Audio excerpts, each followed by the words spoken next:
Bismillahirrahmanirrahim. Alhamdulillahirabbil alamin. Allahumma sholli ala sayidina Muhammad wa ala ali sayidina Muhammad.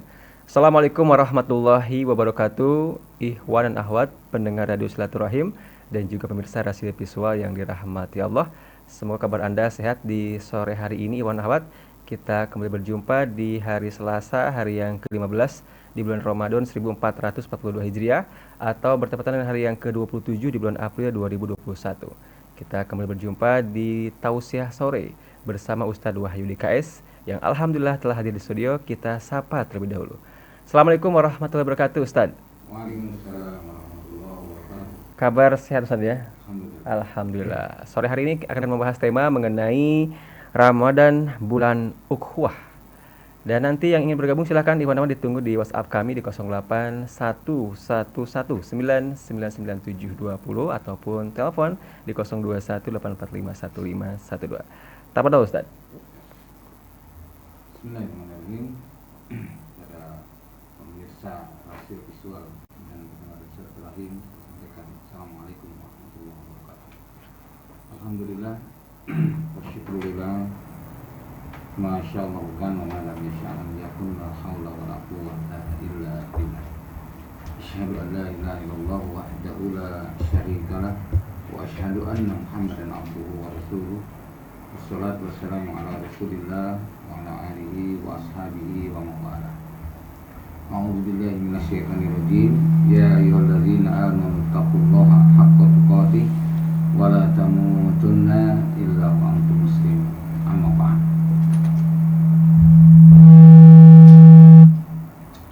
Ikhwan dan akhwat pemirsa Rasi Visual dan pendengar Silaturahim di mana saja berada.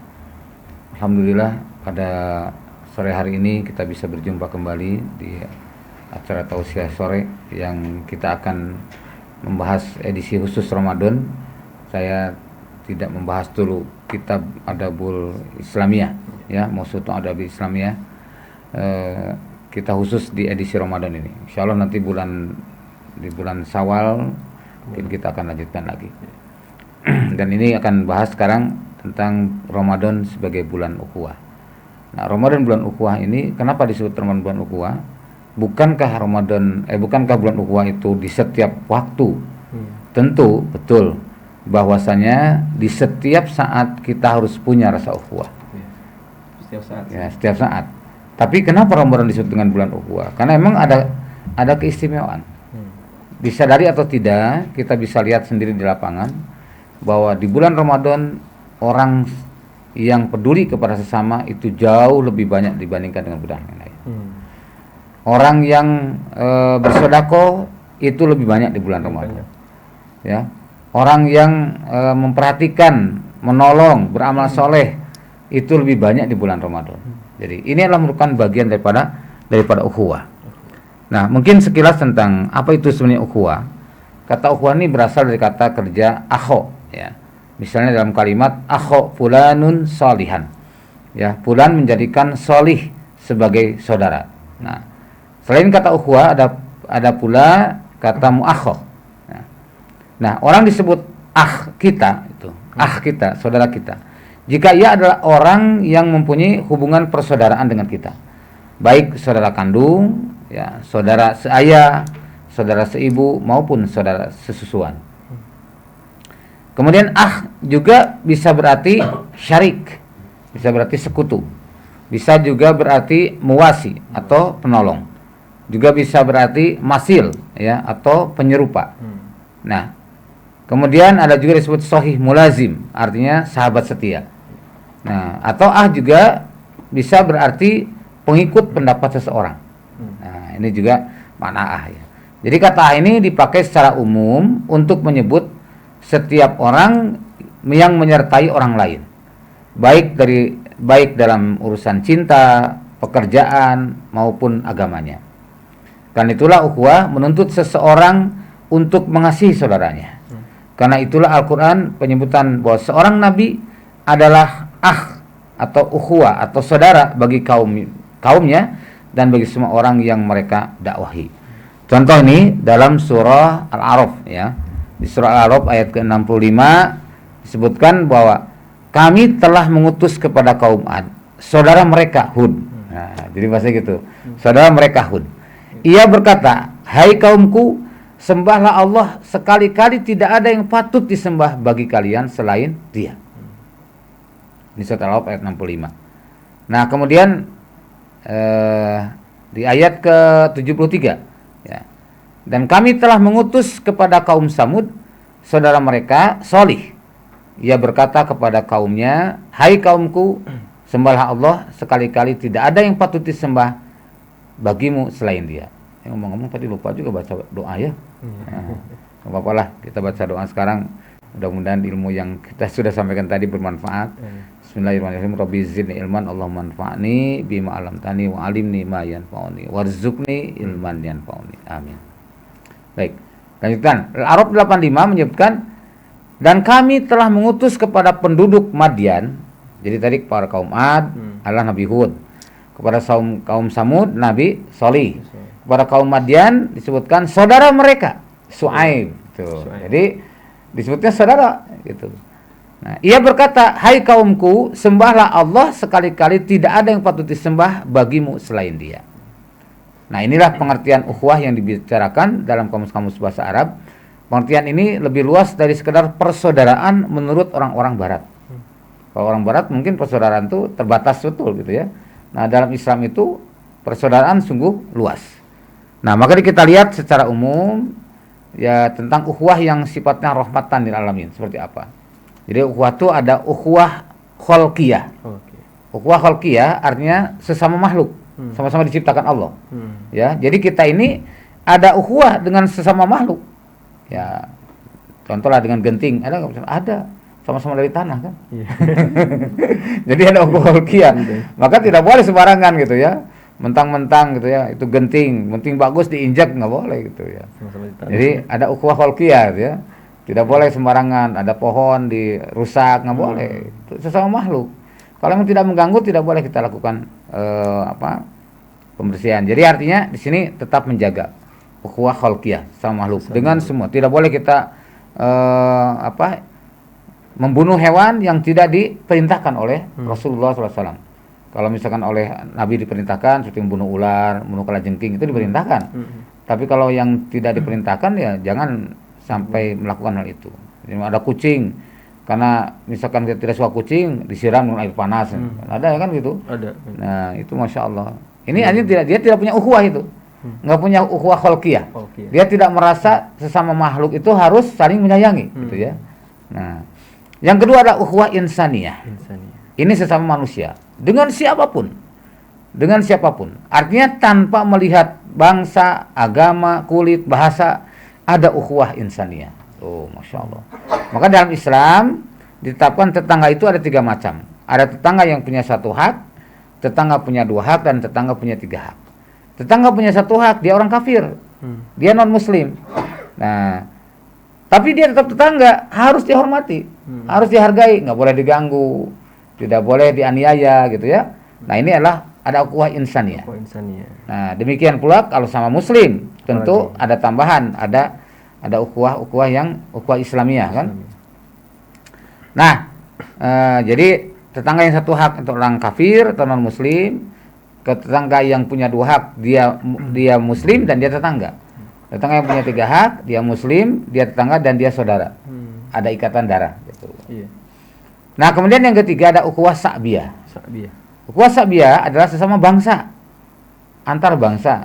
Ya, seperti halnya kita sama-sama bangsa Melayu, sesama bangsa Indonesia. Nah, itu ada ukhuwah sa'biyah. Ya, ukhuwah sama bangsa.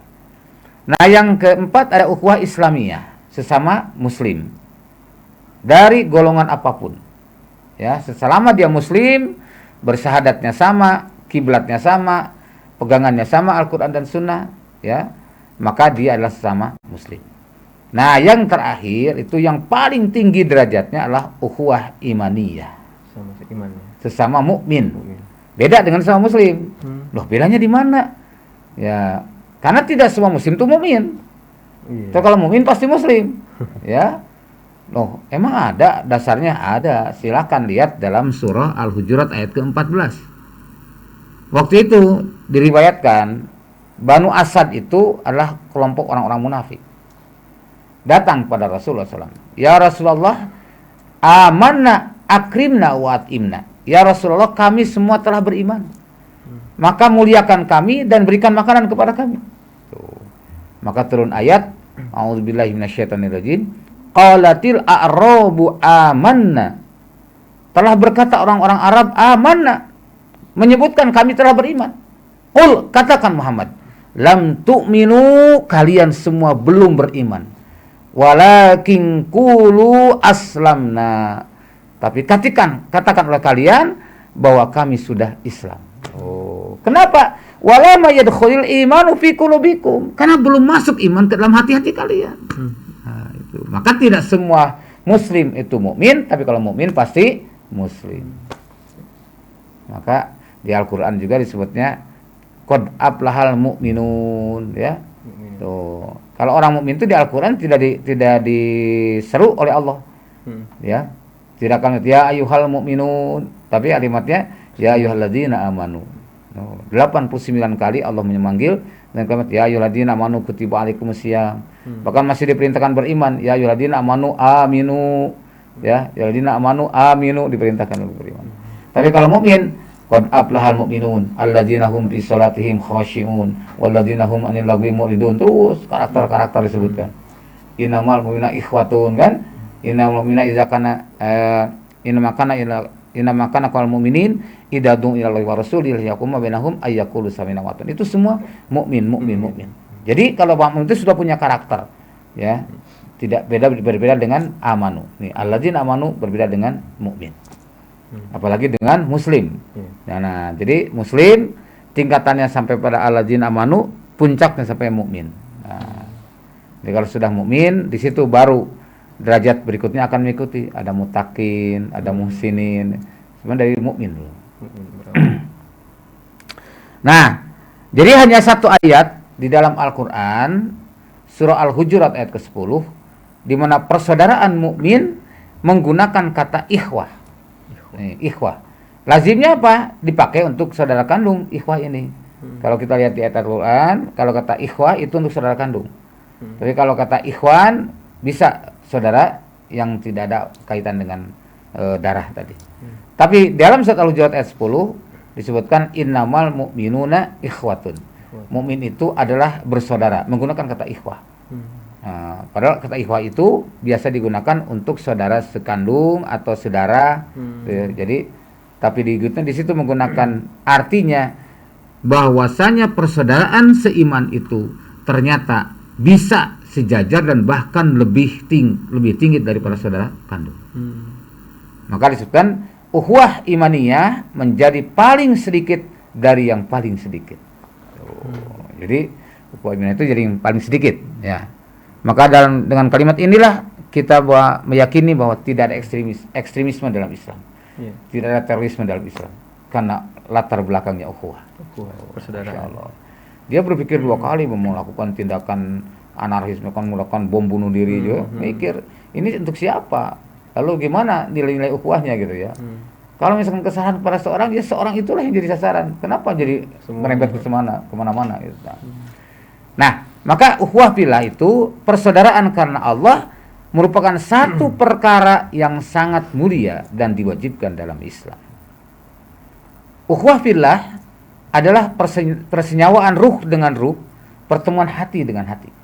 Ukhuwah fillah, ukhuwah karena Allah. Ikatan iman yang berlandaskan takwa, maka kebersamaan menapaki jalan ilahi Robbi, ya, berpegang teguh pada ajaran ilahi, karena cinta yang benar itu adalah memberi bukan meminta. Cinta itu menenteramkan, sedang benci menggelisahkan. Jadi disinilah nilai-nilai ukhuwah akan tumbuh. Maka kita lihat bahwasanya persaudaraan karena nasab bisa terpisah. Karena beda akidah. Seperti siapa? Contohnya Nabi Nuh alaihissalam, ya, dengan putranya. Ketika putranya ditenggelamkan Allah kan, Nabi Nuh menyeru kepada Allah, ya Allah selamatkanlah keluargaku, selamatkanlah anakku ya. Tapi kata Allah, Pak, laisa min ahlika, itu bukan keluargamu. Walaupun anak kandungnya sendiri, darah dagingnya sendiri, karena beda akidah, itu bukan keluargamu. Masya Allah. Nah, demikian pula Abu Jahal dengan putranya Ikrimah, ya. Ikrimah itu sahabat Rasulullah SAW. Abu Jahal musuhnya Rasulullah. gitu. Padahal itu pamannya. Iya. Ya, pamannya sendiri. Tuh. Jadi ternyata perbedaan karena agama atau karena akidah bisa memisahkan nasab. Jadi persoalan karena akidah tidak dapat terpisah dengan perbedaan nasab. Jadi karena kalau persamaan persoalan kan akidah seperti saya dengan Mas Fahri dengan kru Rasil semua kan tidak ada hubungan ikatan darah, tapi kita saudara. Gitu. Dan bahkan oleh Allah disebut innamal mu'minuna ikhwah. Ikhwah itu adalah persaudaraan yang melebihi kadang-kadang persaudaraan sekandung. Masya Allah. Ini maka jangan ada benci di antara kita. Nah, ya. Nah, kemudian dari ukhuwah dalam Al-Qur'an banyak sekali, ya. Pertama misalkan dalam surah Al-Imran ayat 103, ini yang sering kita dengar. A'udzubillahi minasyaitonirrajim. Wa'tasimu bihablillahi jami'an wa la tafarraqu. Berpegang teguhlah kalian dengan tali Allah. Jami'an seraya berjamaah. Wala tafarraqu, dan jangan kalian berpecah belah. Jangan kalian berkelompok-kelompok. Wadhkuru ni'matallahi 'alaikum, dan ingatlah nikmat yang Allah berikan kepada kalian. Id kuntum a'da'a, ya. Id kuntum a'da'an fa'allafa baina qulubikum. Jadi ketika kalian dalam keadaan a'da'a, bermusuh-musuhan, fa'allafa baina qulubikum, maka Allah mempersatukan, Allah menyatukan hati di antara kalian. Fa'asbahtum bi ni'matihi ikhwana, maka jadilah kalian dengan nikmat Allah yaitu Islam, ya, ikhwana, menjadi bersaudara. Dalam hadis kata wa kunu ibadallahi ikhwana. Wa kunu ibadallahi ikhwana. Jadilah kalian sebagai hamba-hamba Allah yang bersaudara. Oh, Masya Allah. Jadi karena keimanan, karena Islam inilah kita bersaudara. Wa kuntum ala syafahu prati minan nar. Dan padahal kalian sudah ada berada di tepi jurang neraka. Ya. Kemudian fa'anqazakum minha, maka Allah menyelamatkan kalian minha, daripadanya. Kadzalika, seperti itulah yubayyinullahu, Allah menjelaskan kepada kalian, lakum, kepada kalian, ayati, ayat-ayatnya, la'allakum tahtadun, agar kalian mendapatkan petunjuk. Ini ayat jelas sekali, ya. Ini kan kaitannya dengan surah Al-Imran dari ayat 100 tentang permusuhan antara Aus dan Khazraj selama 120 tahun. Semua agama tidak bisa mempersatukan mereka. Tapi dengan Islam mereka bersatu jadi kaum Ansor. Oh, Masya Allah. Maka setelah itu kemudian sempat diobok-obok sama orang Yahudi yang ada di Madinah. Mau dipecah belah lagi. Nah, maka kemudian turun ayat dari ayat 100, ya ayyuhalladzina amanu in tuti'u fariqam minal ladzina utul kitaba yaruddukum ba'da imanikum kafirin. Wahai orang beriman, jika kamu mengikuti ajaran mereka, mentaati mereka, ya, provokasi mereka atau ocehan-ocehan mereka atau propaganda mereka, ya, maka niscaya mereka akan mengembalikan kamu dari iman kepada kafir. Nah, kenapa di iman kepada kafir maksudnya? Karena umat Islam itu tidak boleh saling bunuh. Oh, Rasul diingatkan, sibabul muslimin fusukun wa qitaluhu kufrun. Bahwa mencelaknya seorang muslim itu adalah fasik, membunuhnya adalah kafir. Jadi kalau seorang muslim mencela pada muslim yang lain, itu hukumnya fasik. Kalau seorang muslim membunuh mukmin yang lain, maka kafir. Maka di Al-Qur'an disebutkan, wa may yaqtul mu'minan muta'ammidan fajazaohu jahannam khalidan fiha. Barang siapa yang membunuh seorang mukmin dengan sengaja, maka Allah akan berikan balasan kepadanya itu neraka jahanam. Dia akan kekal di dalamnya. Tuh, Masya Allah. Demikian pula dalam surah Al-Hijr ayat ke-47 disebutkan, wa naza'na ma fi sudurihim min ghillin, ya, ikhwanan ala sururim mutaqabilin. Kami mencabut apa-apa yang dalam hati mereka dari kedengkian. Jadi akhirat nanti itu nggak ada dengki. Di surga nanti, ya, orang-orang mukmin mereka bersaudara, saling berhadap-hadapan, ya, Masya Allah. Nah, inilah ayat-ayat yang menyangkutnya. Demikian pula dalam surah Al-Hasr ayat ke-10 kita sering berdoa, ya, walladzina ja'u min ba'dihim, dan orang-orang yang datang setelah mereka, yaquluna, mereka berdoa kepada Allah, Rabbana, ya Rabb kami, ighfir lana, maaf mohonkanlah ya ighfir lana, ampunilah kami, wali ikhwanina, dan ikhwan-ikhwan kami. Tuh. Alladzina sabaquna bil iman, yaitu orang-orang yang telah mendahului kami dengan iman, yang telah dahulu beriman. Wala taj'al fi qulubina, dan janganlah engkau jadikan dalam hati-hati kami ghillan, kedengkian. Lilladzina amanu, kepada orang-orang yang beriman. Oh, maka tidak ada dengki. Enggak boleh ada dengki. Sedikit pun enggak boleh dengki orang beriman pada orang beriman yang lain. Innaka ra'ufur rahim, sesungguhnya engkau ya Allah, engkau Maha Penyantun lagi Maha Penyayang. Masya Allah, ini luar biasa ya. Jadi tidak pantaslah seorang mukmin ada dengki di hatinya. Nah, kandungan ayat ukhuwah yang saya bacakan tadi, antara lain pertama ta'liful qulub ba'dal iman, harusnya menyatukan hati setelah beriman. Kemudian tasyakur bi nikmatil Islam, bersyukur atas nikmatnya Islam. Karena bukan kehebatan kita. Kita menjadi orang beriman, kita menjadi orang Islam, itu bukan kehebatan kita. Ini karunia Allah. Wajtabakum wa ma ja'ala 'alaikum fid dini min haraj. Allah telah memilih kalian sehingga tidak diberi kesulitan dalam melaksanakan Islam ini. Ini karunia Allah. Tafakur kepada ayat Allah untuk mendapatkan petunjuk. Ya, hati bersih dari rasa dendam. Semua orang beriman adalah bersaudara, laksana saudara kandung. Perintah mendamaikan yang bersengketa tadi, fa aslihu baina akhawaikum. Ya, hendaklah mendamaikan. Perintah bertakwa untuk dapat rahmat Allah. Jauhilah sifat dengki yang sangat jelas bahayanya. Senantiasa mohonlah ampun kepada Allah. Allah Maha Penyantun lagi Maha Penyayang. Nah, maka bulan Ramadan ini adalah satu momen emas yang luar biasa. Harus kita optimalkan, kita produktifkan, kita jadilah orang berprestasi di bulan Ramadan. Terutama antara lain dengan mewujudkan nilai-nilai ukhuwah di tengah-tengah kaum muslimin. Dan juga untuk sesama manusia. Makanya rahmatnya Islam ini kan ketika bulan Ramadan ini, di akhir Ramadan terutama, itu para pedagang yang notabene non muslim pun mendapatkan berkahnya. Ya kan? Iya. Masya Allah. Tentu penghasilan mereka berlipat-lipat dibandingkan di bulan yang lain. Siapa yang meramaikan? Kaum muslimin. Dari mana? Keberkahan Ramadan. Masya Allah. Inilah. Jadi di situ ada ukhuwah sa'biyah, ada juga ukhuwah insaniyah, kan? Oh, Masya Allah. Nah, adapun dari ukhuwah dalam hadis sungguh sangat banyak, ya. Antara lain Nabi bersabda bahwa al-muslimu akhul muslim, bahwa muslim itu saudara muslim yang lain. La yazlimuhu, maka janganlah mendoliminya. Wala yuslimu, dan janganlah membiarkan penganiayaan terhadap dirinya. Wa man kana fi hajati akhihi kana Allahu fi hajatihi. Jadi barang siapa yang dia mementingkan, peduli kepada kebutuhan saudaranya, Allah pun akan mementingkan kebutuhan dirinya. Maka disebutkan man faraja an muslim kurbatan farajallahu anhu kurbatan min kurbati yaumil qiyamah.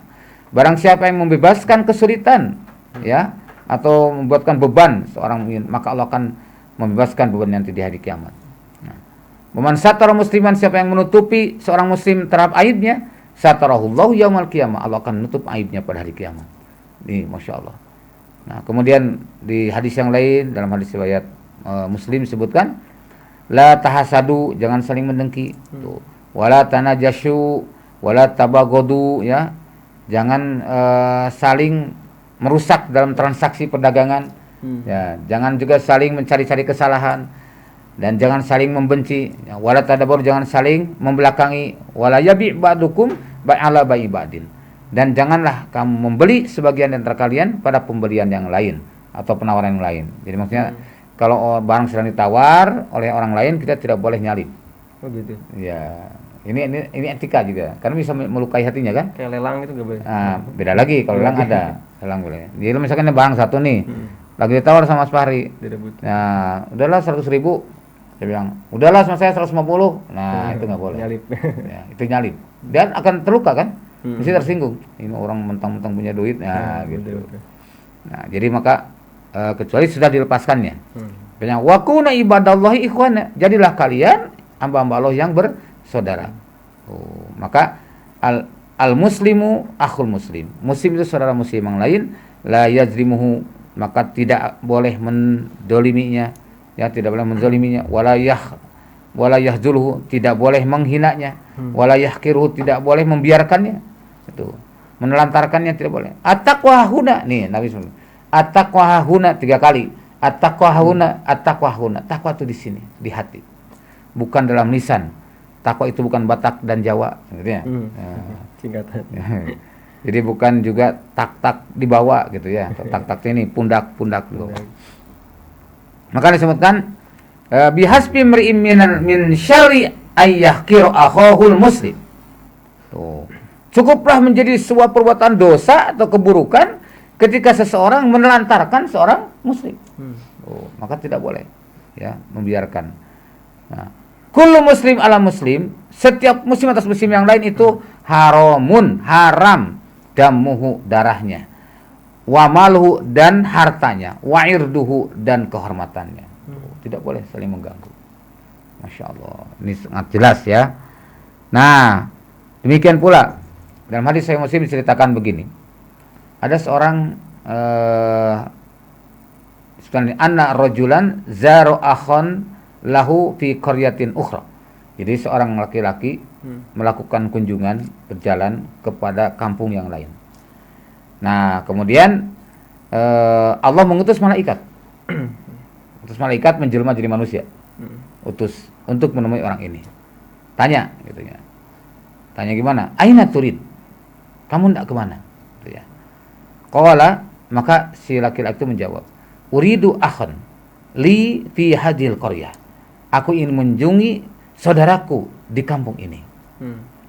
Qala, maka ia bertanya lagi, hal laka alaihi min nikmatin tarubuha?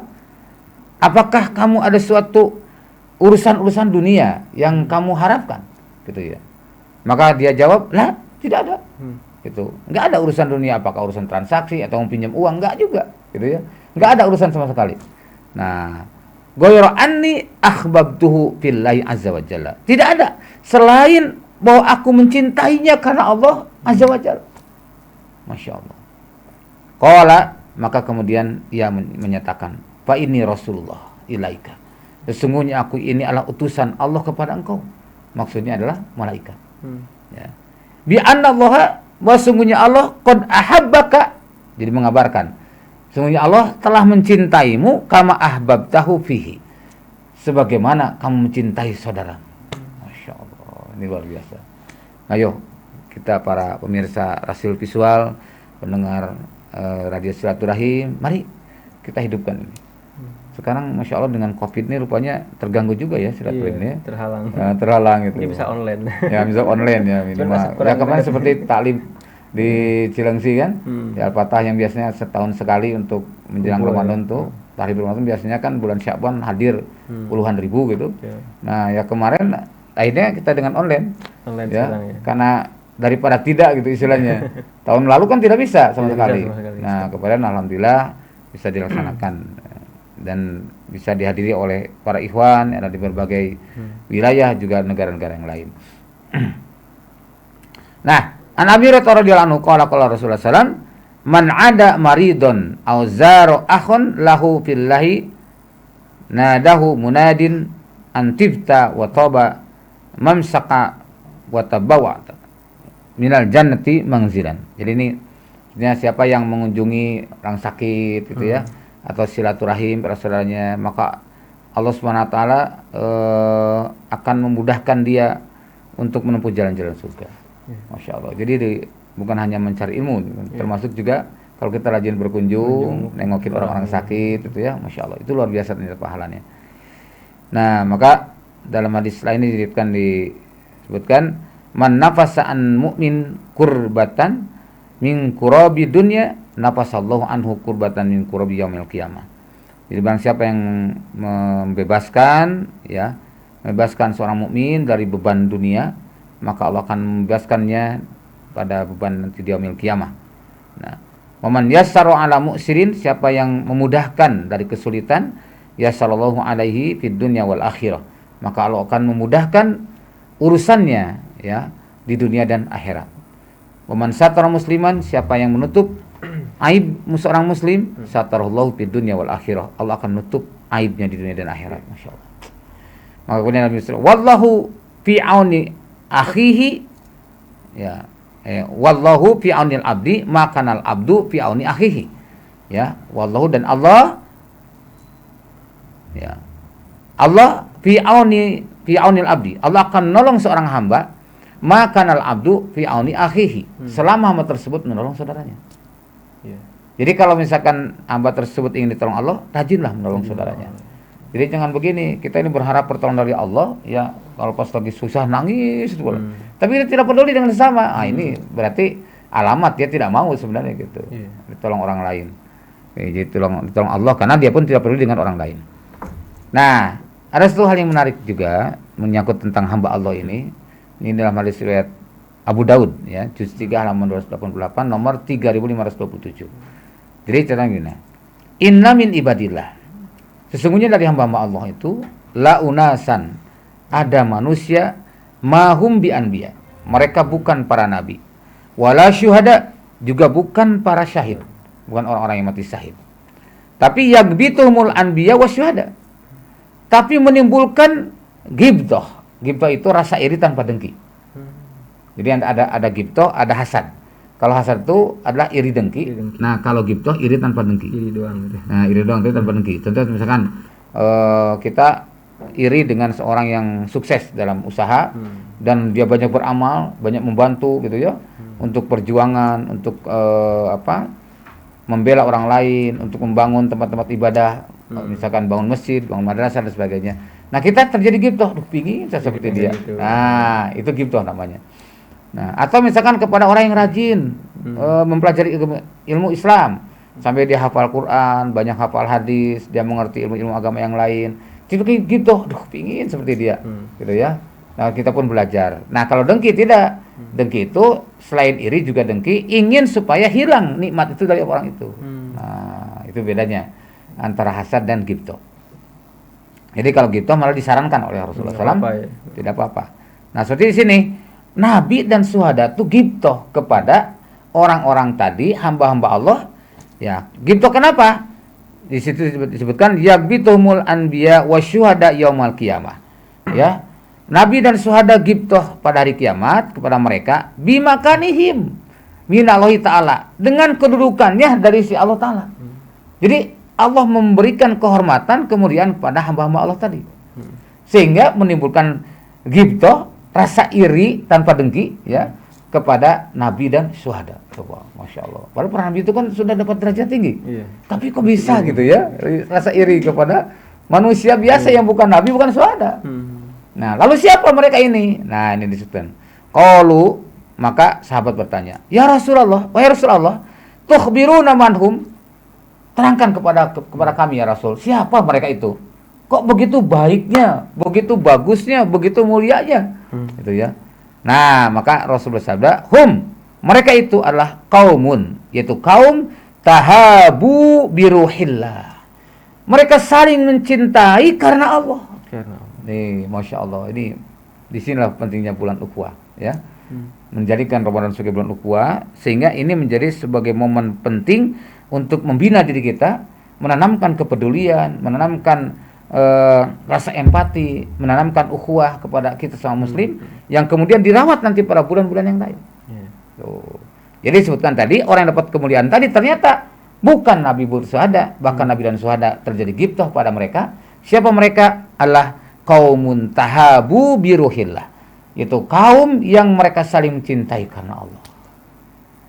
Nah, ala ghairi arhami bainahum, padahal tidak ada ikatan persaudaraan di antara mereka. Artinya persaudaraan rahim, maksudnya tidak ada hubungan kandung, sebapa, seayah, sesusuan, tidak ada sama sekali. Enggak ada hubungan darah. Ya. Wala amwali yata'ataunaha, dan juga tidak ada, ya, wal amwalin di sini, dan juga yata'ataunaha itu tidak ada hubungan saling memberi di antara mereka. Jadi tidak ada apakah pinjam meminjam, apakah saling beri hadiah pun tidak ada. Tidak ada, ya. Ya. Jadi semata-mata murni kecintaannya itu karena Allah. Kalaupun nanti suatu saat dia memberi, pun berangkat dari kecintaan karena Allah. Jadi bukan karena kepentingan sesama, misalkan seperti hanya dalam dunia politik misalkan, ya. Dalam politik kan tidak ada kawan abadi, tidak ada Teman abadi. teman abadi, tidak ada musuh abadi. Ya, yang abadi lah kepentingan. Kepentingan. Gitu. Ketika kepentingan sama jadi kawan abadi. Nah, jadi kawan. Ketika tidak ada kepentingan tidak ada kawan, adanya lawan. Nah, ini di sini tidak ada. Jadi hubungannya semata-mata karena Allah, ya. Cintanya hanya karena Allah semata-mata. Murni. Ya. Nah, maka Rasul bersabda, "Fawallahi, maka demi Allah, inna wujuhahum, sesungguhnya wajah-wajah mereka la nur, sungguh wajah-wajah mereka adalah cahaya. Wa innahum ala nur, dan sungguhnya mereka di atas cahaya. La yakhafuna idza khafallah, ya la yakhafuna idza khafan nas. Mereka tidak takut ketika orang-orang takut. Tuh, ketika manusia banyak yang takut, dia tidak rasa takut. Wala yakhafuna, dan mereka tidak ada wala yahzanuna, dan mereka tidak bersedih idza hazinan nas, ketika manusia bersedih. Masyaallah. Wa qara'a hadhil ayah, lalu kemudian Nabi membacakan ayat ini, ala inna awliya Allah la khaufun alaihim wa lahum yahzanun. Sesungguhnya wali-wali Allah adalah mereka tidak ada rasa takut dan tidak ada rasa khawatir atas mereka. Surah Yunus ayat 62. Ini dibacakan oleh Rasulullah SAW. Jadi itulah wali-wali Allah. Jadi wali-wali Allah itu jangan punya gambaran, oh wali Allah itu yang bisa ngapak sancang gitu ya, berjalan di atas air gitu ya. Oh, bisa terbang, bisa misalkan sholat Jumatnya di Mekah gitu, para tinggalnya di sini. Nah, setiap Jumatan ke Mekah, itu bukan wali Allah gitu kan ya. Jadi wali Allah tidak demikian seperti digambarkan di Al-Qur'an dan hadis. Wali Allah itu di ayat ke-62 disebutkan tidak ada rasa takut dan tidak rasa khawatir. Nah, di ayat 63-nya dijelaskan ini. Siapa wali Allah? Alladzina amanu wa hum yattaqun. Mereka itulah orang-orang yang beriman kepada Allah dan selalu menjaga ketakwaan mereka. Itulah wali-wali Allah. Jadi kita semua punya potensi untuk menjadi wali Allah. Jangan minder dengan cerita-cerita yang tidak jelas sumbernya. Gitu ya. Kita ini bisa jadi wali Allah kalau kita beriman dan menjaga ketakwaan kita. Barangkali itu dulu ya, kita rehat dulu. Baik, mudah-mudahan bisa dicerna, diresapi dan dihayati dan menjadi modal untuk kita menghidupkan Ramadan sebagai bulan ukhuwah dan menjadi momen emas untuk melatih diri agar lebih peduli kepada sesama. Demikian, barakallahu fiik. Baik. Sesi pertama sudah selesai Ikhwan Akhwat, dan tadi tausiah sore bersama Ustaz Wahyu DKS membahas Ramadan bulan ukhuwah. Yang ingin bergabung masih ditunggu, silakan di 081119999720 ataupun telepon di 0218451512.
Radio Rasil untuk Islam yang satu masih bersama kami Ikhwan Ahwat di acara Tausiah Sore bersama Ustadz Wahyu DKS membahas tema Ramadan bulan Ukhuwah.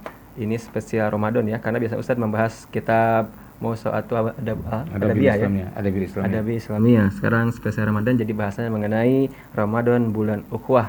Jadi ada 5 macam ukhuwah Ustadz ya. Ukhuwah Kholqiyah, ukhuwah Insaniyah, ukhuwah Sa'biyah, ukhuwah Islamiyah, dan ukhuwah Imaniyah.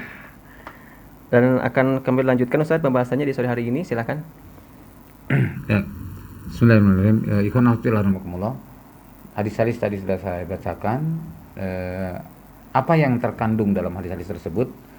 Coba kita rinci. Pertama adalah bahwa semua muslim itulah bersaudara satu sama lain. Ya. Kemudian yang kedua, tidak menzalimi dan tidak menjerumuskan saudaranya dalam bahaya. Ini seorang muslim. Allah akan menolong kita selama kita menolong saudara kita. Jadi kalau kita mau ditolong Allah, rajin-rajinlah menolong orang lain. Maka Allah akan selalu memberikan pertolongan. Di saat kita sulit, di saat kita susah, ya, kita kadang-kadang di luar bayangan kita, pertolongan itu begitu datang dengan mudah. Kalau kita selalu menolong Allah, selalu menolong saudara kita. Tadi wallahu fi aunil abdi, makanal abdu fi auni akhihi. Allah akan menolong seorang hamba selama hamba tersebut menolong saudaranya. Nah, silakan kalau tidak percaya silakan coba. Rajinlah menolong saudara, niscaya Allah akan menolong kita di saat kita kesulitan. Itu ada feedbacknya ya pasti. Ya, itu sudah rumus itu. Nah, ini saya terpaksa harus binikmah nih ya. Ceritanya gini. Di satu malam, saat itu peristiwa ini terjadi mungkin sudah lebih dari 20 tahun. Lama sekali sih. Ya. Tapi selalu terkesan karena memang peristiwanya sangat sangat berharga buat saya itu ya. Di satu malam datanglah keluarga suami istri ke rumah saya. Nah, pada saat itu, pada malam itu saya sedang bicarakan dengan istri tentang berbagai kesulitan. Itu. Pokoknya rasanya buntu gitu untuk mencari solusi. Gimana nih kesulitan ini? Ini harus gini-gini. Pokoknya urusan keluarga, urusan finansial, urusan macam-macam lah gitu. Numpuklah di pikiran tuh. Aduh, gimana ya? Tiba-tiba malam-malam ada yang ngetuk pintu. Nah, mungkin pendengar mengira orang ngasih uang atau gimana, bukan. Ya. Bukan ternyata. Ya, ternyata bukan. Tiba-tiba jam 10 malam lagi. Jam 10 malam. Kita kan sudah waktunya tidur ya. Tiba-tiba jam 10 malam ngetuk pintu, kaget juga saya. Ada apa? Ustaz, mohon maaf mengganggu malam-malam begini. Saya ada keperluan. Oh ya, silakan masuk. Akhirnya masuk. Saya ajak istri saya, "Dek sini. Sini temenin." Kan itu suami istri, kita suami istri juga. Gitu ya. Saya dengarkan. Ada yang bisa saya bantu apa? Iya Ustaz, perlu sekali dibantu. Jadi kami punya masalah, gini. Jadi kami susah memecahkannya seperti apa gitu ya. Nah, kami ya suami istri itu nggak bisa menyelesaikan gitu. Oh gitu. Baik, alhamdulillah di depan saya ada Quran terjemah. Sekarang coba dibuka Qurannya, surat ayat sekian. Buka sama dia. Gimana? Maksudnya gimana Ustaz? Nah, jelasin. Paham? Oke. Ada lagi, sampaikan lagi. Terus buka surat sekian, ayat sekian. Buka lagi Al-Quran. Ternyata alhamdulillah selesai lagi. Sekian banyak ayat Al-Quran ya. Alhamdulillah menjawab pertanyaannya. Itu ini luar biasa kekuasaan Allah ya. Nah, begitu selesai alhamdulillah.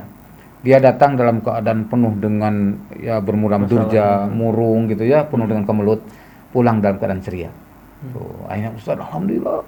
Jazakallahu khairan Ustaz gitu ya. Ustaz telah memberikan pencerahan lah gitu kepada kami. Maka mohon izin. Nah gitu, kunci pintu.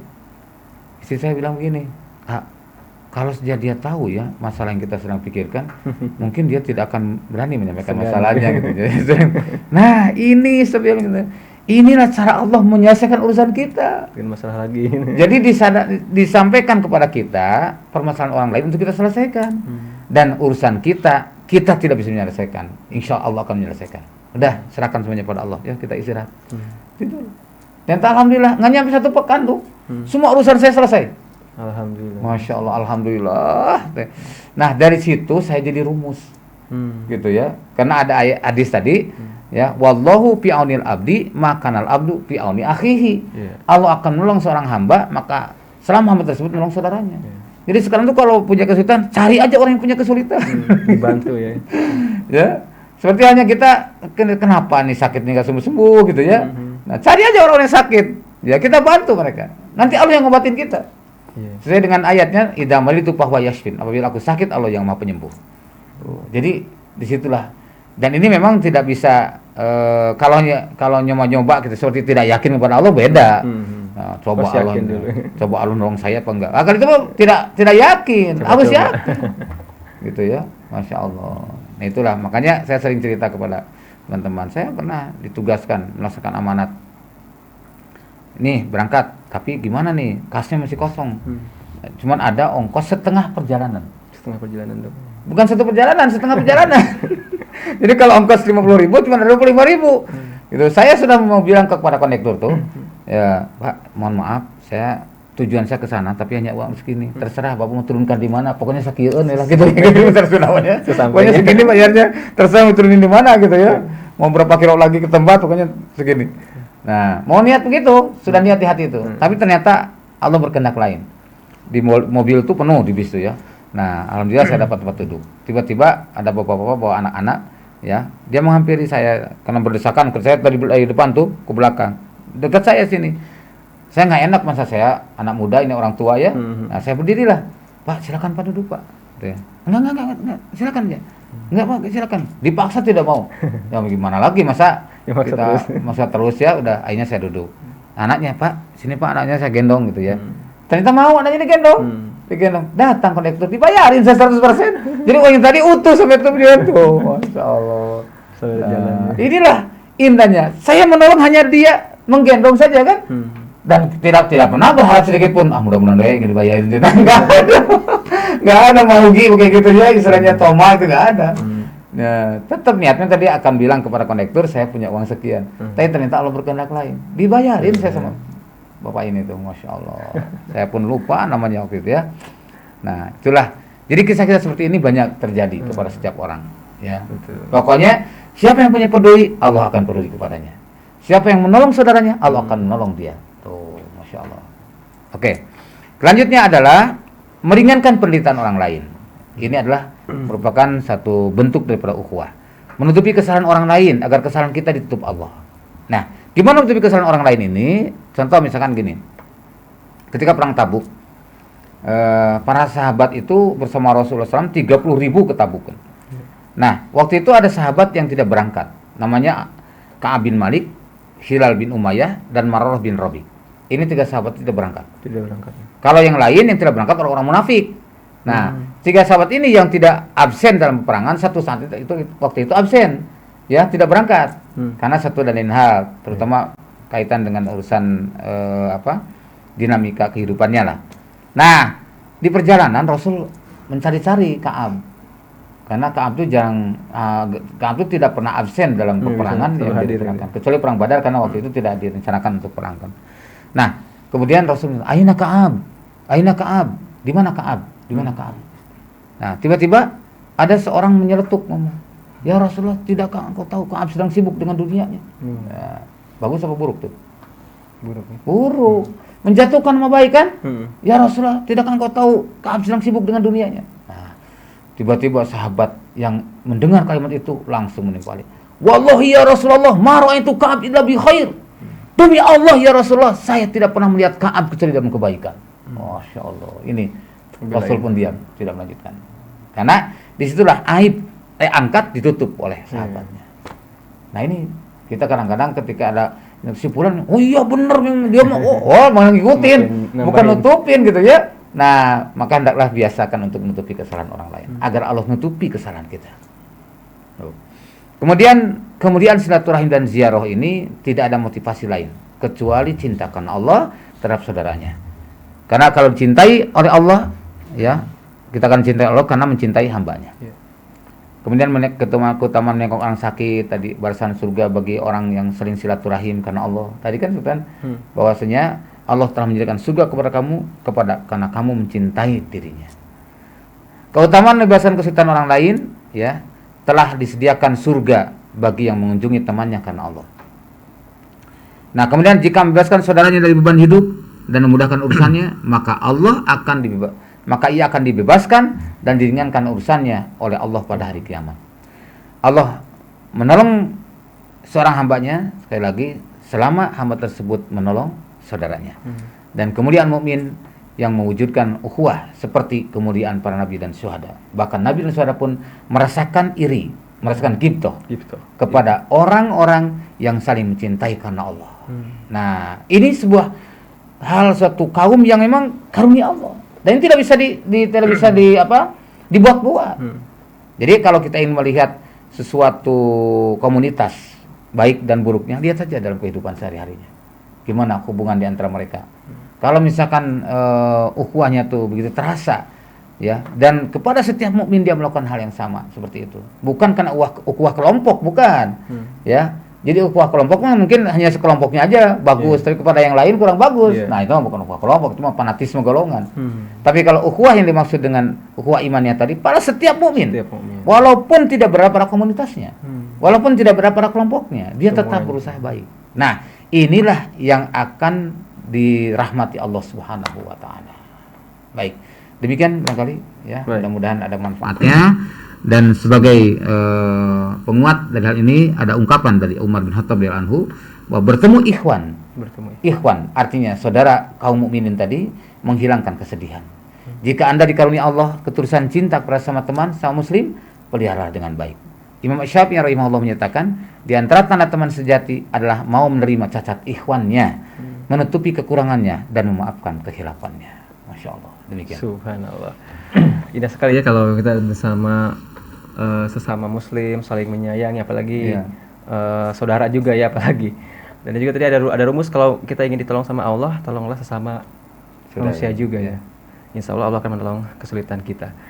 Dan sudah banyak Ustadz yang masuk pertanyaan melalui WhatsApp di 0811199720. Ini yang pertama, WhatsApp datang dari Bapak Abdullah di Depok, Ustadz. Assalamualaikum warahmatullahi wabarakatuh. Waalaikumsalam warahmatullahi wabarakatuh. Ini terkait dengan Ramadan, bulan ukhuwah. Bagaimana apabila saudara kandung masih ada dendam? Antara saudara kandung masih ada dendam, apakah dosanya akan lebih besar dibanding bulan-bulan biasa jikalau masih berselisih di antara saudara di bulan Ramadan ini, Pak Ustadz? Mohon pencerahan. Rasulullah SAW mengingatkan kita bahwa seorang muslim dengan muslim lainnya saja yang bukan saudara kandung itu adalah haram bermusuhan melebihi 3 hari.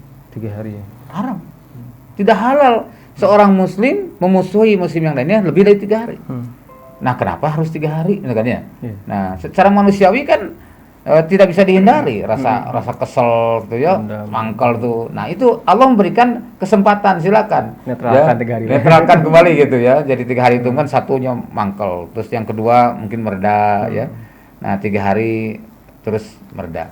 Nah, dengan itulah maka kemudian semestinya Rasulullah bersabda demikian, bahwa barang siapa tidak halal seorang muslim sengketa di antara sama mukmin itu lebih dari 3 hari.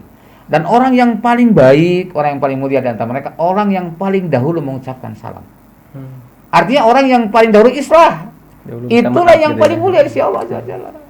Nah, apalagi sekarang hubungan dengan saudara sekandung, misalkan sebapak atau seayah, seibu, artinya enggak ada hubungan darah gitu. Itu apalagi? Haknya ada 3 kan dari kan? Ada 3 haknya.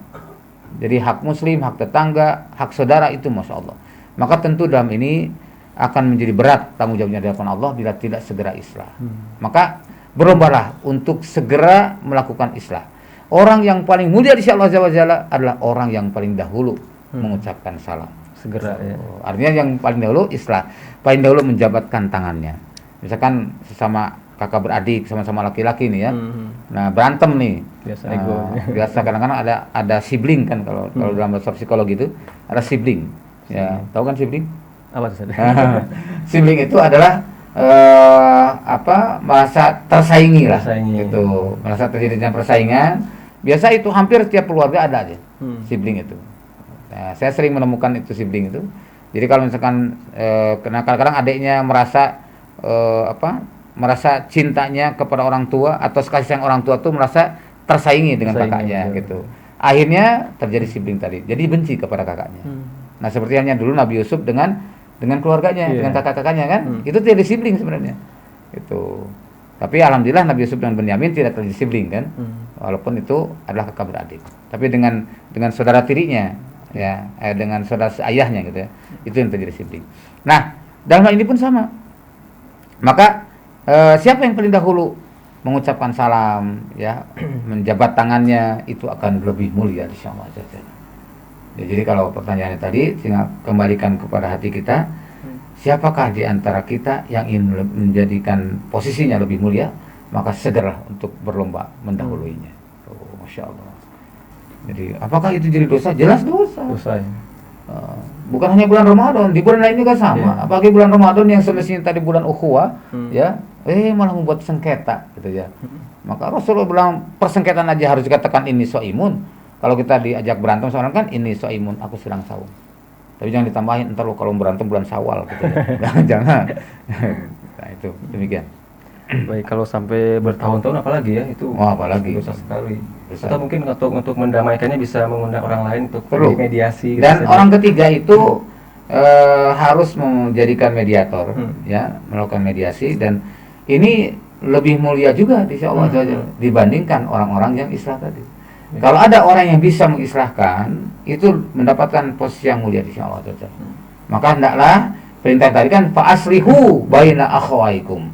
Maka islahkanlah di antara kedua saudaramu. Tuh. Kenapa Allah perintahkan demikian? Ini menunjukkan bahwa ada potensi terjadi konflik di antara kaum muslimin itu. Maka di Al-Qur'an ayat 9-nya kan wa in ta'ifatani minal mu'minin iqtatalu, ya. Apabila ada dua kelompok mukmin yang berperang, benar kan ternyata di masa Rasul ketika Rasul sampaikan itu tidak terjadi peperangan. Ternyata peperangan di zaman siapa? Di zaman Ali bin Abi Thalib. Ya kan? Dua kelompok besar mukmin dari Madinah dan Syam terjadi peperangan. Kelompok Ali dan Muawiyah. Maka Allah memberikan petunjuk demikian. Masya Allah. Demikian. Baik. Dari Ibu Nugroho. Assalamualaikum warahmatullahi wabarakatuh, Ustaz. Waalaikumsalam warahmatullahi wabarakatuh. Sebagai manusia biasa kita sering bosan membantu saudara saking seringnya. Satu sisi kita ingin disayang Allah dengan pekerjaan kita, karena itu sudah kewajiban kita. Tapi sisi lain kita ingin memberi pembelajaran agar terus giat berusaha. Tapi sebenarnya kita juga khawatir, Ustadz, ada bisikan setan yang bisa membuat kita merasa sombong karena sudah di atas. Bulan Ramadan ini kita all out ingin mendapat maghfirah Allah. Bagaimana kita harus bersikap yang sebaik-baiknya, Ustadz? Mohon pencerahan. Ya.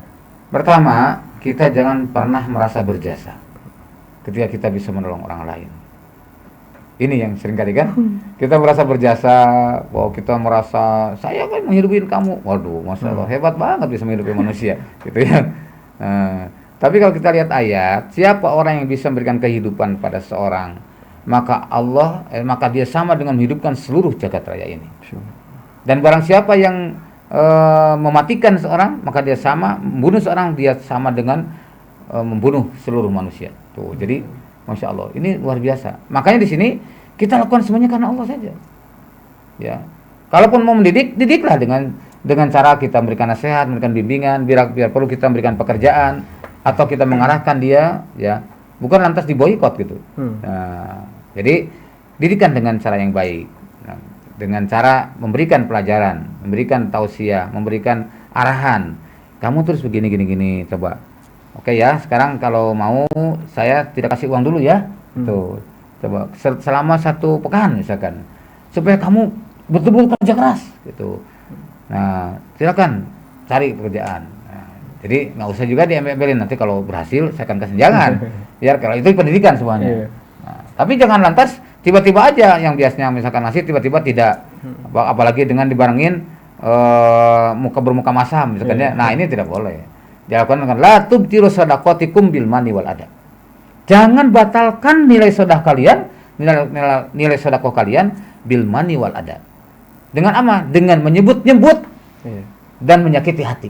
Nah, ini menyebut tadi misalkan kamu sudah dikasih berkali-kali masih juga minta. Nah, itu tanpa sadar kita menghapus amal-amal kita. Sayang sekali. Masya Allah, ini luar biasa.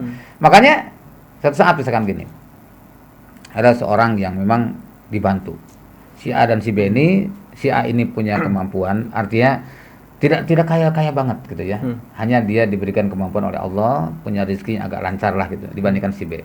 Nah, si B ini yang tersendat-sendat gitu ya. Nggak lancar. Nah, suatu saat si B ini merasa malu karena sudah sering dibantu sama si A. Bilang sama si A tuh, aduh Pak, saya tuh malu sebenarnya. Mau bilang apa lagi ya, saya terlalu sering merepotkan Bapak gitu ya. Nah, apa yang merepotkan? Tuh, ya saya sering dibantu sama Bapak. Saya merasa malu, bukan saya tidak mau bekerja. Saya pun sudah berusaha bekerja, tapi ya penghasilannya segini-gini juga gitu. Masih belum ada perbaikan gitu ya. Nah, bagaimana kata si A ini?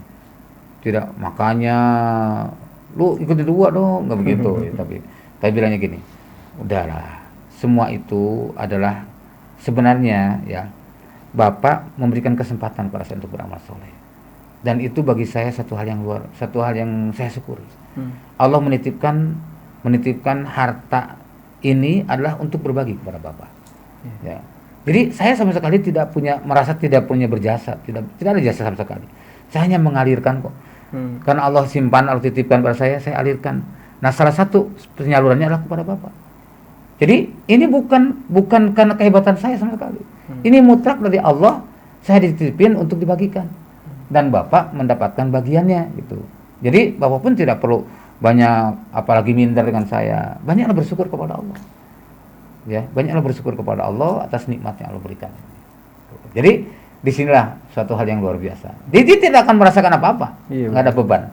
Ini dia tidak merasa berjasa, ya karena sekedar menyalurkan kan gitu. Titipan Allah. Nah, titipan dari Allah gitu. Saya malah merasa bahagia adanya penyaluran ini. Kenapa? Agar Allah meringankan beban saya di yaumil kiamah nanti. Daripada tidak ada penyaluran, bingung kemana disalurkan di harta ini. Nah, akhirnya nanti ternyata sebagaimana disebutkan dalam surat At-Taubah ayat 34-35, ya. Nah, rasakanlah gitu. Ketika harta ini dipanaskan, dididihkan, lalu dikucurkan kepada dahinya, dikucurkan kepada lambungnya, kepada perutnya, dan kepada punggungnya. Lalu Allah berkata, "Hadza ma kanastum," inilah harta yang kamu simpan selama ini. Tuh, daripada begitu, maka alhamdulillah diberikan penyaluran, maka dengan mudah disalurkan. Dialirkan ya biar bersih. Jadi lapang di hati, tak ada beban sedikit pun, dan tidak ada merasa berjasa telah menolong orang lain. Nah, ini kadang-kadang menghilangkan seperti ini yang susah kadang ilmu hati ya kayaknya. Dari kadang-kadang Masya Allah ya. Kadang-kadang ya seringkali wah saya merasa berjasa. Itu kan ditolong sama saya tuh, disekolahkan sama saya, dibiayai sama saya. Nah, ini nggak terasa di situ padahal tanpa sadar daftar amal kita sedikit di tip X sama kita. Hapus. Jadi sayang banget ya kalau gitu. Tuh. Digambarkan di Al-Quran itu, orang-orang yang berbuat riya itu kan diibaratkan seperti tumpukan pasir di atas batu yang licin, tiba-tiba ditimpa hujan yang lebat. Habis. Masya Allah. Sangat disayangkan ya. Kita berlindung kepada Allah. Maka ya muqallibal qulub sabit qalbi ala dinik. Ya Allah, zat yang bolak-balikan hati, tetapkan hatiku pada agama. Allahumma inni a'udzubika min syarri sam'i wa min syarri basari wa min syarri lisani wa min syarri qalbi wa min syarri mani. Ya Allah, aku berlindung dari keburukan pendengaranku, keburukan penglihatanku, keburukan lisanku, keburukan hatiku, dan keburukan angan-anganku. Seringlah berdoa untuk itu. Jadi jangan sampai bosan menolong orang lain ya. Ya. Jadi ingat rumus tadi, kalau ingin ditolong Allah, tolong orang lain gitu. Insya Allah semua urusan kita akan ditolong sama Allah. Insya Allah. Jadi bukan berarti tidak mendidik, tapi harus ada pendidikan itu dengan cara yang lain. Ya. Baik. Dari hamba Allah Pak Ustadz di Jakarta. Assalamualaikum warahmatullahi wabarakatuh. Waalaikumsalam warahmatullahi wabarakatuh. Ustadz, indah sekali pembahasan ukhuwah hari ini. Tapi mengapa umat Islam belum bersatu saat ini? Palestina masih dijajah, Suriah masih perang antar saudara, begitupun Yaman dan lain-lain, masih banyak negeri-negeri Islam yang belum bersaudara semuanya. Bagaimana nih Pak Ustadz? Ya. Baik, bismillahirrahmanirrahim. Berapa faktor yang menyebabkan umat Islam belum bersatu? Pertama adalah karena sebagian besar umat ini belum mau diatur dengan Al-Quran dan Sunnah. Jadi saya sering sampaikan, banyak Muslim tidak tahu apa itu Islam. Banyak umat Islam tapi tidak mau diatur dengan cara-cara Islam. Dan bahkan ada umat Islam yang memusuhi umat Islam sendiri. Nah, ini yang jadi masalah. Inilah maka Rasul bersabda, al-jama'atu rahmatun wal furqatu azabun. Bahwa berjamaah itu adalah rahmat dan berpecah belah itu adalah azab. Jadi azab perpecahan itu. Bukan udah takdir berpecah belah kita tidak mungkin bersatu. Itu orang pesimis. Ya. Allah tidak menghendaki seperti itu. Di Al-Quran sudah jelas. Contoh di surat Hud ayat 118. a'udzubillahi minasyaitonirrajim, walau syaa rabbuka la ja'alna nasa ummatan wahidah. Sekiranya Allah menghendaki, akan dijadikan sebagai manusia itu umat yang satu. Dijadikan yang satu. Bagi Allah mudah apa sulit? Mudah. Mudah. Nggak ada yang sulit bagi Allah sama sekali. Tuh. Kalau Allah menghendaki akan dijadikan manusia di umat yang satu. Wala yazaluna mukhtalifin, tapi mereka senantiasa bersengketa, berselisih, bertengkar selalu. Illa man rahima rabbuk. Nah, ini. Kecuali orang yang dapat rahmat dari Allah, dari Rabbmu. Orang yang dapat rahmat Allah bisa ternyata bersatu, bisa. Walaupun mungkin tidak seluruhnya kaum muslimin, tapi mereka bersatu dengan sama kaum muslimin yang sama-sama menghayati dan mendalami masalah ini. Oh, ini menunjukkan bahwa bisa bersatu. Kalau kita ridho diatur dengan aturan Allah dan Rasul. Kalau kita ridho kembali pada satu kalimat yang sama. Oh. Maka dalam suatu dalam ayat lain itu ayat surat Hud ya, di surah Al-Anfal ayat ke-63 Allah berfirman demikian. Lau anfaqta ma fil ardi jami'an ma alatta baina qulubihim. Kalaupun engkau membelanjakan seluruh harta di muka bumi untuk mempersatukan hati mereka, maka kamu tidak akan dapat melakukannya. Tuh. Walakinnallaha allafa bainahum. Tapi Allah lah yang mempersatukan hati mereka. Tuh. Nih, di surat Yunus ayat 99 Allah berfirman, walau syaa rabbuka la amana man fil ardi kulhum jami'an. Ya. Kalau sekiranya Allah menghendaki, niscaya akan diimankan seluruh manusia di muka bumi. Tuh, bagi Allah gampang, mudah bagi Allah. Kalau iman kayak iman jadilah iman. Tuh, apa anta tukrihun nasa hatta yakunu mu'minin? Apakah kamu akan memaksa manusia untuk beriman? Wa ma kana li nafsin an tu'mina illa bi iznillah. Tidak akan beriman manusia itu kecuali dengan izin Allah. Maka dalam hal inilah Rasul telah menggambarkan begitu panjang dalam dialognya dengan para sahabat. Antara lain dalam hadis Bukhari Muslim yang diriwayatkan oleh dari Huzaifah bin Yaman, itu terjadi dialog panjang tentang masalah ini. Bahwa umat Islam akan mengalami fluktuasi, baik buruk gitu ya. Nah, ketika Rasulullah bertanya demikian, ya Rasulullah, kunna fi jahiliyatin faja'ana bihadal khair. Ya Rasulullah, kami ini semua dalam keadaan jahiliyah dan keburukan. Faja'ana Allahu bihadal khair. Lalu Allah datangkan kepada kita ini dengan Islam ini. Kebaikan di sini.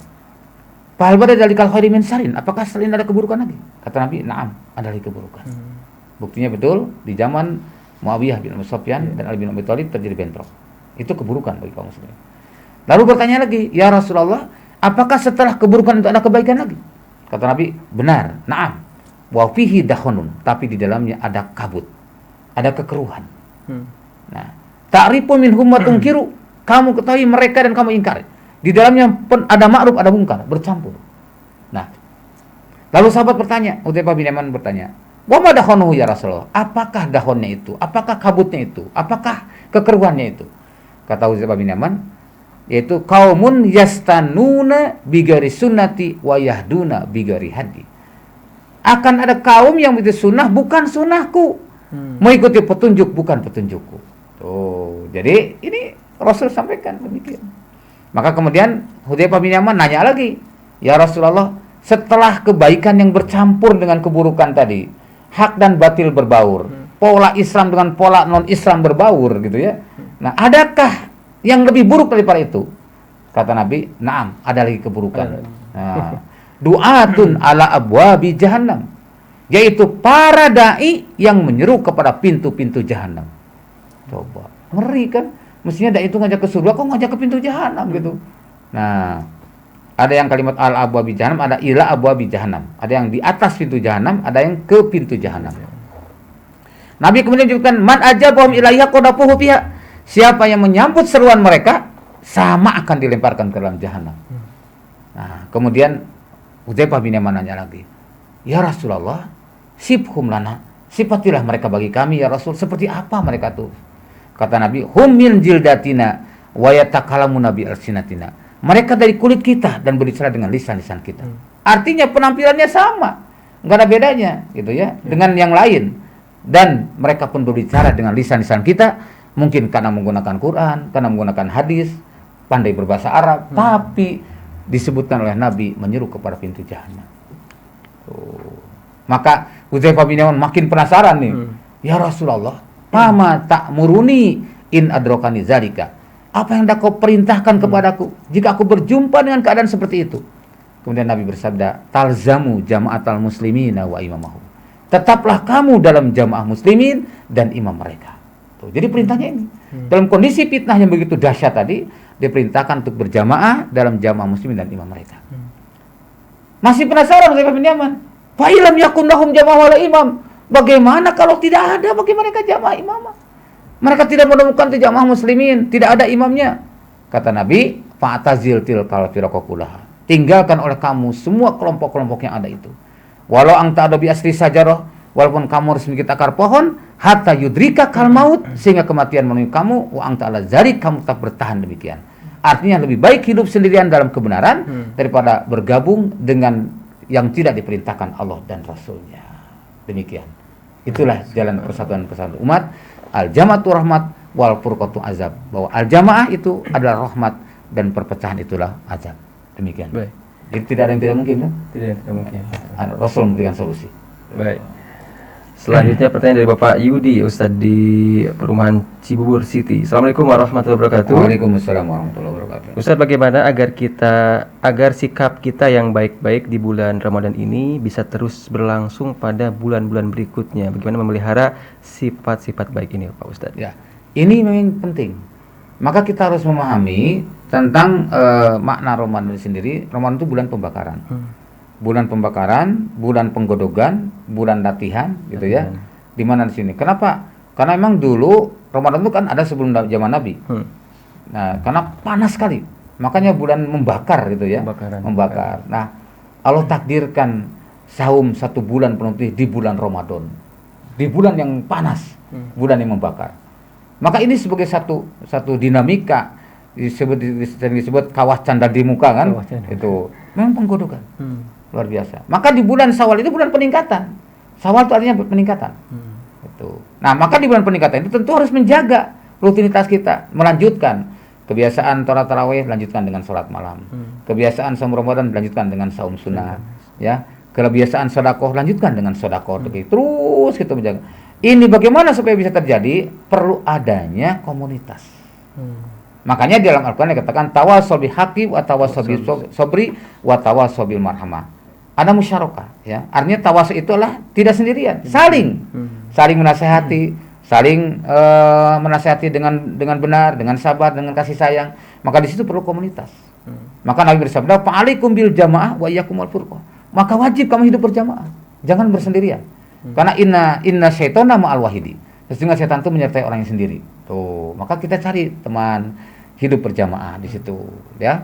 Kemudian apalagi dengan mewujudkan kehidupan berjamaah dengan seorang imam. Inilah yang disarankan atau dianjurkan oleh Rasulullah SAW kepada kita agar keimanan kita tetap terjaga. Karena iman itu yazid wa yanqus kan, naik dan turun. Maka jadilah imanakum, perbaruilah imanmu. Salah satunya di antara lain dengan kita berada dalam kehidupan berjamaah. Maka kenapa Nabi menyebutkan man arada buhatal jannah falyalzamil jamaah. Barang siapa yang bertempat tinggal di surga, tetapilah al-jamaah. Jadi kehidupan berjamaah ini sudah diarahkan demikian.